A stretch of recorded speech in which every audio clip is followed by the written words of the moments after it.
华视在地新闻继续来看，这位妈妈是非常思念伊的查某囝。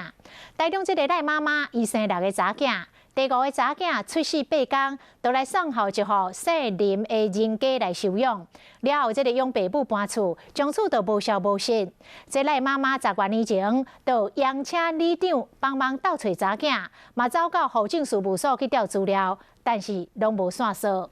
身躯比就一张查某囝8个月大的相片，伊是真毋茫讲会当找到查某囝出家来团圆。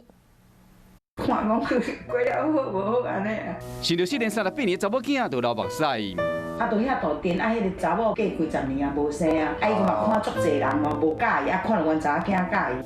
老太太提因查某囝为一张相片8个月大，目睭圆滚滚，笑起来真古锥。这是伊第5个查某囝，头前已经生4个查某囝。有生的时，有一个朋友介绍讲，一个姓林的人讲要甲收养，伊当时真张图嘛，唔敢随答应。迄阵要来抱我唔肯啊，啊唔敢的时，伊就直直拜托，叫做你当作请我带安尼啦。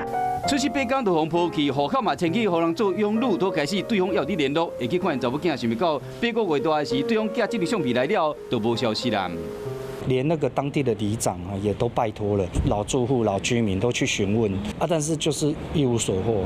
总是亲生骨肉，老太太只想要知影讲，伊查某囝敢过了有好，无别的想法。10多年前就开始找人，抑过无啥物线索。因查某囝是1982年出世，当时名叫嘉慧，姓林的养爸母当时住伫赖厝里，又去户政事务所调过资料嘛无消息。同意把孩子出养给收养的人的时候，他跟这个亲生子女的权利义务关系整个都没有了，都断绝了。